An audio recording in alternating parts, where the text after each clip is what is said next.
మన Chiranjeevi vascular and multi speciality hospital దేశంలోనే best vascular and endovascular facilities and all multi speciality care. Suman TV ప్రేక్షకులకు నమస్కారం. ప్రస్తుతం మనతో పాటు ఉన్నారు ప్రముఖ జ్యోతిష్యులు బ్రహ్మశ్రీ నందిబట్ల శ్రీహరి శర్మ గురువు గారు. వారితో మాట్లాడదాం శని వక్రగతి గురించి. గురువు గారు నమస్కారం. గురువు గారు, వాగర్థ వివసన్ ప్రుక్తౌ వాగర్థ ప్రతిపత్తయే జగతః పితరౌ వందే పార్వతీ పరమేశ్వరౌ. ఆదిత్యాయ చ సోమాయ మంగళాయ బుధాయ చ గురు శుక్ర శనిభ్యశ్చ రాహవే కేతవే నమః. శృంగేరి జగద్గురు పీఠాధిపతులకి, కంచి పీఠాధిపతులకి నమస్కారములు తెలియచేసుకుంటూ కార్యక్రమాన్ని ప్రారంభిద్దాం. భారతదేశంలో ఇంకా ఎలాంటి పరిణామాలు చూడాల్సి వస్తుంది గురువు గారు? ఆల్రెడీ మనకి ప్రొటెస్ట్ నడుస్తుంది, నీట్ ఇలాంటివి జరుగుతున్నాయి, ఇంకా ఏం చోటు చేసుకోబోతున్నాయి? ఇప్పుడు మీకు గమనించుకుంటే ఈ ప్రొటెస్ట్లు అనేటువంటివి కూడా గత జూన్ అది ఈ జూలై 22వ తారీఖు నుంచే కదా గురువు గారు నీట్. అవును, ఈ యొక్క నిప్పు అణగారిన నిప్పులాగా ఉండి జూలై 22వ తారీఖు నుంచి చాలా ప్రొటెస్ట్లు చాలా ముందుకు వెళ్ళిపోయాయి. అంటే ఇది సహజంగా చాలా మంది వీక్షించేటువంటి మన సుమన్ టీవీ ప్రేక్షకులు తీసి పారేస్తారు, ఇదంతా ఏముందిలే అని చెప్పేసి. కానీ వాస్తవానికి శని వక్రీకరించి జరగబోతున్నాడు జూలై 27వ తారీఖు రోజున. కాబట్టి ఈ సంబంధించినటువంటి పరిణామాలు చోటు చేసుకోబోతున్నాయి. అందుకే దైవత ఆరాధన తప్పనిసరి. దీన్ని దృష్టిలో పెట్టుకునే ఈ యొక్క ఆషాఢ పౌర్ణమి రోజున దేవతా అనుగ్రహం అందరికీ అందించాలనే సదుద్దేశంతో వారాహి నవరాత్రులు ఎంతో మంది చేసుకున్నారు, మధ్యలో ఆపేసిన వాళ్ళు ఉన్నారు. అలాగే చేసుకోలేక ఇబ్బంది పడి చేసుకుంటే అమ్మవారి అనుగ్రహం పొందితే బాగుండును, అలాగే చాలా మందికి సమస్యలు అనేటువంటివి ఉంటాయి, ఆ సమస్యలు తీరితే బాగుండును అనుకునే వాళ్ళు కూడా ఉన్నారు. అటువంటి వాళ్ళకి ఈ ఆషాఢ పౌర్ణమి గురు పౌర్ణమి సందర్భంగా మన పీఠమాధ్వర్యంలో రాత్రి 8 గంటలకి అంటే 7:30 వరకు పౌర్ణమి కాబట్టి 7 గంటలకి పౌర్ణమి ఘడియల్లో మనం ప్రారంభం చేస్తాం. వారాహి, ప్రత్యంగిర, బగళాముఖి, రాజశ్యామల, ధూమావతి మరియు శనీశ్వర అఘోర పాశుపత హోమాది కార్యక్రమాలు జరిపించడం జరుగుతుంది. ఈ కార్యక్రమంలో నమోదు చేసుకున్నటువంటి వాళ్ళకి వారాహి మాల కూడా ఇవ్వడం జరుగుతుంది. అవకాశం ఉన్నటువంటి వాళ్ళు స్క్రీన్ పై కనిపిస్తున్న నెంబర్కి కాంటాక్ట్ చేసి గోత్రనామాలు నమోదు చేసుకోవచ్చు. ఎందుకంటే శని వక్రీకరించినటువంటి కారణం చేత శని మీనరాశికి మరియు కుంభరాశి కూడా ప్రభావితం కాబట్టి మొత్తం 12 రాశుల వారికి ఈ ప్రభావం ఉంటుంది. ఎవరి జాతకరీత్యానైతే బలమైనటువంటి సమస్యలు తీరాలని కోరిక ఉంటుందో అటువంటి సమస్యల నివారణకి, శత్రు బాధలు, విద్య, వివాహ, దాంపత్య, అనారోగ్య సమస్యల నివారణకి ఈ హోమాది కార్యక్రమాలు జరిపించడం జరుగుతుంది. కాబట్టి ఎవరైనా కానీ ఈ కార్యక్రమంలో గోత్రనామాలు నమోదు చేసుకోవచ్చు.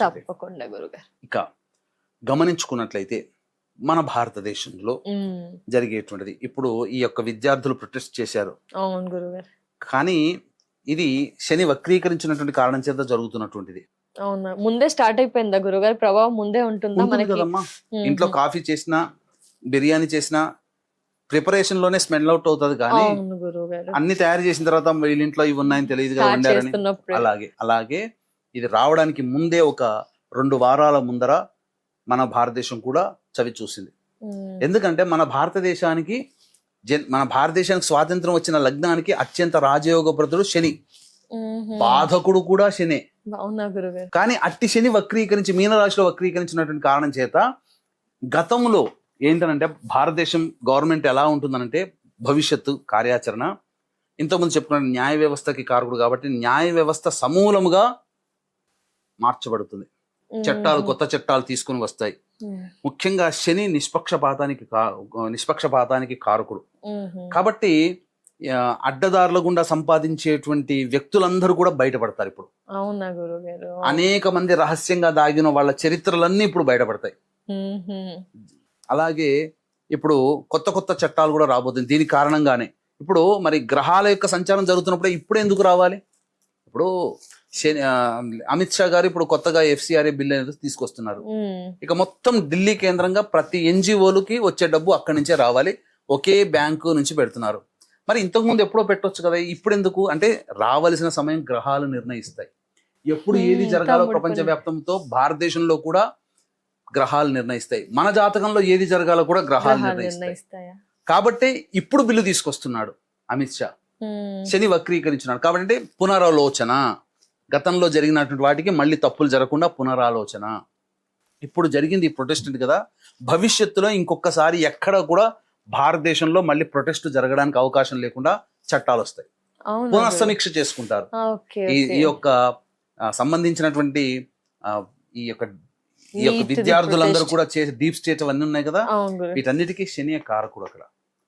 ఇక్కడ అనిశ్చితి అనేటువంటిది ఉంటుంది. అంతేకాకుండా మన ఈ సంబంధించినటువంటి నరేంద్ర మోడీ గారి జాతక రీత్యా చూసుకున్న సెప్టెంబర్ 4వ తారీఖు వరకు అతని జాతకంలో బాగోలేదు. సెప్టెంబర్ సెప్టెంబర్ 4 అంతవరకు దాన్ని ఒడిసి పట్టుకోగలిగాడా, మోడీ తర్వాత విజృంభిస్తాడు. ఇంకా తప్పదు.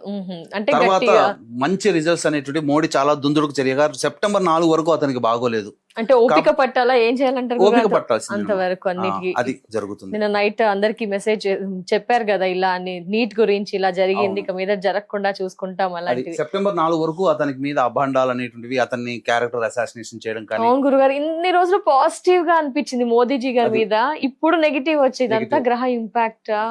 ఇంకా ముందుగా సెప్టెంబర్ 4 వరకు జూన్ కనీసము ఈ యొక్క ఆగస్టు అంటే జూలై 29, 30వ తారీఖు వరకు కూడా ప్రభావం ఎక్కువగా ఉంటుంది. తర్వాత మెల్లమెల్లగా తగ్గుతుంది.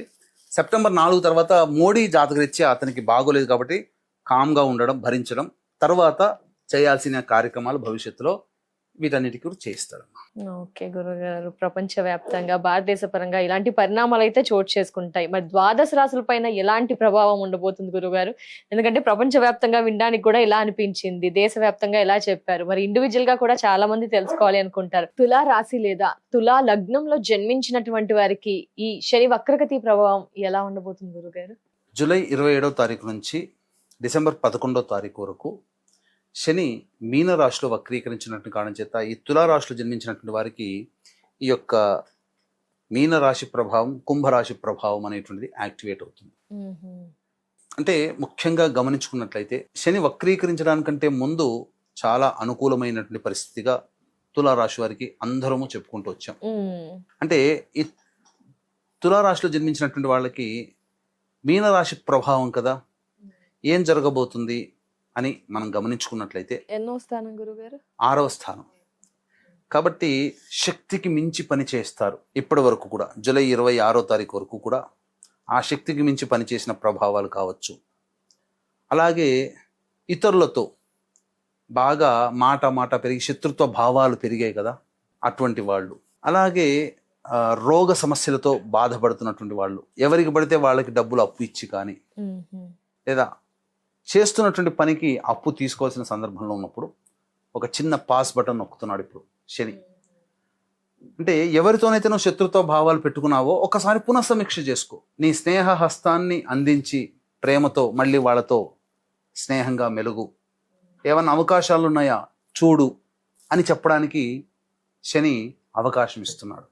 అలాగే బాగా కష్టపడుతున్నారు, ఈ కష్టానికి తగ్గ ప్రతిఫలం దీనికి తగ్గట్టుగా వస్తుందా? అంటే ఎడారిలో ఇసుక నుంచి నూనె తీయలేం కదా, మరి ఇప్పుడు దాకా నువ్వు కష్టపడ్డావు, ఏమన్నా ఫలితం వచ్చిందా? మళ్ళీ ఇంకేదన్నా అదర్ ఆల్టర్నేటివ్ చూసుకుంటావా? ఆలోచన చేసుకో అని శని ఈ విధంగా ఒక పాస్ బటన్ నొక్కి బ్రేక్ ఇవ్వబోతున్నాడు. అందుకనే మనం ఎంత కష్టపడ్డా ఫలితం రావట్లేదు అనుకునే వాటి మీద ఇంకొకసారి ఆలోచన చేసి జరగాల, ముందుకు వెళ్ళాలా వద్దా నిర్ణయం తీసుకో అని చెప్పబోతున్నాడు. ఆరోగ్యపరంగా కూడా ఇబ్బంది పెడుతున్నప్పుడు నిర్ణయం తీసుకోలేకపోతారు కొంతమంది. అంటే అలోపతికి వెళ్దామా, ఆయుర్వేదం వెళ్దామా, లేదా ఈ సంబంధించినటువంటి ఆపరేషన్స్కి వెళ్దామా, లేదా టాబ్లెట్స్తోనే వెళ్దామా అనేటువంటి సందిగ్ధం నుంచి ఒక క్లియర్ కట్ పిక్చర్ అనేటువంటిది ఇచ్చేసేస్తారు. అలాగే పంచమ స్థానం కూడా ప్రభావితం అవుతుంది కాబట్టి ఈ పంచమ ప్రభావం ఏంటి, ఏం జరగబోతుంది అని అంటే ఇటు సంతానము, ప్రేమ ఆప్యాయతని సూచించేటువంటి స్థానము, అలాగే ఆలోచనలు, ఇవన్నీ కూడా ప్రభావితం చేయబడుతుంది. కాబట్టి సంతానంతో ప్రేమగా మెలగాల్సిన పరిస్థితులు వస్తాయి. అలాగే మీ యొక్క లవ్ అండ్ ఎఫెక్షన్ని సూచించేటువంటి స్థానం కాబట్టి మీ యొక్క రిలేషన్లో, అనగా ఏ రిలేషన్లోనైనా కానీ ప్రేమతో ముందుకు సాగండి అని సూచిస్తుంది. కాబట్టి జాగ్రత్తలు పాటించాలి. ఇక ఆలోచనలకే పరిమితమైనటువంటి వాటికి కార్యరూపం దాల్చాల్సిన పరిస్థితిని కూడా సూచిస్తుంది ఈ యొక్క తులారాశి లేదా తులా లగ్నంలో జన్మించినటువంటి వాళ్ళకి. ఇది ప్రభావం. అయితే శని నిష్పక్షపాతమైనటువంటి గ్రహం కాబట్టి కొంత పూర్వపుణ్య కర్మ ప్రభావం ఉన్న వాళ్ళకి మంచి జరుగుతుంది, పాపకర్మలు ఉన్నటువంటి వాళ్ళకి పాప ఫలితాలు. పుణ్యం గురించి మంచి జరిగేటువంటి వాళ్ళకి మనం చూసుకున్నట్లయితే ఈ తులారాశి లేదా తులాలగ్నం జన్మించిన వాళ్ళకి మంచి ఏం జరుగుతుంది? అకస్మాత్తుగా మంచి అవకాశాలు వస్తాయి, చక్కటి ఉద్యోగం లభించి తీరుతుంది. అలాగే శత్రువులు మన మీద అపజయం పాలవుతారు, మనమే విజయం సాధిస్తాం. కోర్టు సంబంధించినటువంటి వ్యవహారాల్లో మనకే విన్ అవుతాం. ఏదైనా కానీ ప్రత్యర్థుల మీద పైచేయి సాధిస్తాం. వ్యాపారంలో కావచ్చు, వృత్తిలో కావచ్చు, ఉద్యోగంలో కూడా ఇప్పటి వరకు ఊరిస్తున్నటువంటి ప్రమోషన్లు చకచకా ముందుకు సాగిపోతుంటాయి. సంతానం అభివృద్ధిలోకి వస్తుంది, మంచి జరుగుతుంది. అలాగే ఈ తులారాశిలో జన్మించినటువంటి వాళ్ళకి చాలా మందికి వివాహాలు జరుగుతాయి. ఏ పని చేసినా అందులో లాభం అనేటువంటిది ఉంటుంది. పైగా కుటుంబ బాధ్యతలు చక్కగా కుటుంబ సభ్యులందరూ సహాయ సహకారాలు అందిస్తారు. ఇవన్నీ కూడా ధనము కూడా సంప్రాప్తం అవుతుంది. ఇవన్నీ కూడా ఈ సంబంధించిన మంచి జరిగేటువంటి. చెడు జరిగేటువంటి విషయానికి వచ్చేసేసరికి ప్రధానంగా రిలేషన్షిప్స్ దెబ్బతింటాయి. ఎవరితో కలిసి పని చేస్తాం వాళ్ళతో ఇబ్బందులు ఎదురవుతాం. అలాగే కోర్టులో అటువంటి వ్యవహారాల్లో మనకు నెగిటివ్ వస్తుంది. కొంతమందికి చెయ్యని తప్పుకి శిక్ష పడాల్సి జైలు పాలయ్యే అవకాశాలు కూడా కలుగుతాయి. లాభం కంటే నష్టమే ఎక్కువగా జరిగి తీరుతుంది. అన్నిటికంటే మించి కుటుంబంలో విభేదాలు, వాక్కు వల్ల మనం ఏది మాట్లాడినా అది నెగిటివ్ అయిపోతుంది. మంచి మనలో తులారాశి తులాలగ్నం వాళ్ళకి కొంత మంచిగానే మాట్లాడతారు, కానీ అనవసరంగా వాళ్ళకి చెడ్డ పేరు వస్తుంది. ఇలాంటివి జరుగుతాయి. మంచి ఉంటుంది, మంచి చేసుకున్న వాళ్ళకి గత జన్మలో మంచి, గత జన్మలో పాపము చేసుకున్నటువంటి వాళ్ళకి పాపకర్మ ప్రభావం అనుభవించక తప్పదు. అందుకనే ఎప్పుడు కూడా 2 యాంగిల్స్ అనేటువంటివి శని ప్రభావం వల్ల 12 రాశుల వాళ్ళు ఇబ్బందులు పడతారు. కాబట్టి ఇది గత జన్మ కర్మదోషానికి సంబంధించినటువంటిది. కాబట్టి గత జన్మ కర్మదోషాన్ని తొలగించే బలమైనటువంటి మహిమ కలిగినటువంటిది ఈ యొక్క గురువు కంట్రోల్ చేస్తాడు. గురువు అంటేనే పుణ్యం. అటువంటి గురు పౌర్ణమి రోజున మన పీఠం ఆధ్వర్యంలో సాయంకాలం 7 గంటలకి వారాహి, ప్రత్యంగిర, బగళాముఖి, రాజశ్యామల, ధూమావతి, శనైశ్చర, రుద్ర, అఘోర పాశుపత మూలమంత్ర హోమాదులు జరిపించి వారాహి మాల ఇవ్వడం జరుగుతుంది. అవకాశం ఉన్నటువంటి వాళ్ళు మీ జాతకరీత్యా కలుగు విద్య, వివాహ, ఉద్యోగ, దాంపత్య, అనారోగ్య సమస్యల నివారణకి జూలై 29వ తేదీన సాయంకాలం 6 గంటల లోపల కనిపించినటువంటి స్క్రీన్ పై కనిపిస్తున్న నెంబర్కి కాంటాక్ట్ చేసి గోత్రనామాదులు నమోదు చేసుకోవచ్చు. గురుగారు, ఇంకా ఏం పరిహారం పాటించాలి అంటారు తులారాశి వారు? ప్రధానంగా ఈ తులారాశిలో జన్మించినటువంటి వాళ్ళు ప్రతిరోజు కూడా రుద్ర కవచము, కాలభైరవాష్టక పారాయణం పఠిస్తే చాలా శుభ ఫలితాలు అనేటువంటివి కలుగుతాయి. అందులో సందేహం లేదు. ముఖ్యంగా సంతానంతో ప్రేమగా ఉండడం చేసుకోవాలి. సంతానమే కాదు, అందరితో ప్రేమని పంచి అందరితో ప్రేమగా ఉండగలిగితే చాలా మటుకు కంట్రోల్లోకి వస్తుంది. తప్పకుండా. ధన్యవాదాలు గురుగారు. నమస్కారం. సర్వం శ్రీ ఉమామహేశ్వర పరబ్రహ్మార్పణమస్తు.